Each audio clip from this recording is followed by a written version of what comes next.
আমনের আবাদ হয়েছে, ফলনও হয়েছে বেশ। এ নিয়ে আরো জানাতে কাঁচাবাড়ি এলাকা থেকে যুক্ত হয়েছেন মশহুর কায়েস। কায়েস, ধান কাটা উৎসব কেমন চলছে এবং এবারের ফলন নিয়ে কৃষকরা কি বলছেন?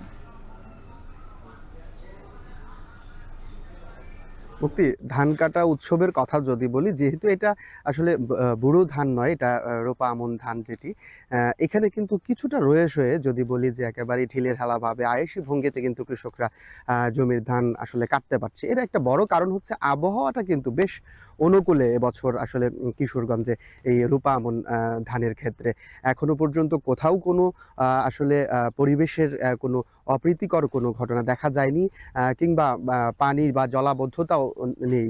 সেক্ষেত্রে কিন্তু একেবারেই খুবই ঢিলেঢালাভাবে চলছে এই কর্তন এবং খুবই আয়েসি ভঙ্গিতে তারা কাটতে পারছে। আমি যদি একটু তথ্য দিতে চাই যে রূপা আমনের আপনি যে বিষয়টি বলছিলেন যে লক্ষ্যমাত্রা কিন্তু আসলে ছাড়িয়ে গেছে। ৮৫,০০০ হেক্টর জমির লক্ষ্যমাত্রা কিন্তু কৃষি অধিদপ্তর নির্ধারণ করেছিল, যেটি কিন্তু এখন এবছর তারা বলছে যে ৮৫,১৫৪ হেক্টর জমিতে এবছর কিন্তু চাষ হয়েছে, যার উৎপাদন লক্ষ্যমাত্রা ধরা হয়েছে কিন্তু ৪,২১,২৭৫ মেট্রিক টন ধান কিন্তু উৎপাদন হবে বলছে কৃষি সম্প্রসারণ অধিদপ্তর, যার আনুমানিক বাজার মূল্য প্রায় তারা বলছে যে ১৪৭ কোটি ৪৪,৬২,৫০০ টাকার মতো আসতে পারে, যার বাজার মূল্য।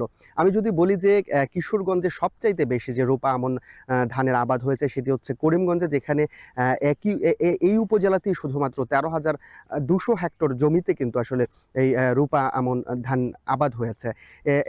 কৃষকদের মধ্যে আসলে যে উৎসব চলছে, কর্তন চলছে, এখন পর্যন্ত আজকের যে তথ্য রয়েছে সেই তথ্য অনুযায়ী কিন্তু এখন পর্যন্ত ২৫ ভাগ জমি কিন্তু কর্তন করা হয়েছে।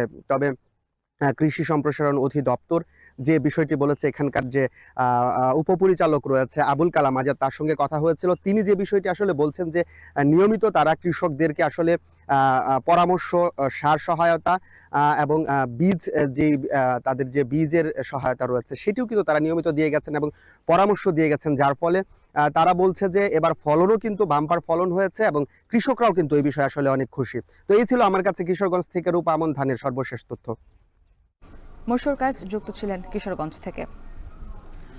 অটোরিকশা বন্ধে হাইকোর্টের নির্দেশনার প্রতিবাদে রাজধানীর বিভিন্ন সড়কে প্রতিবাদ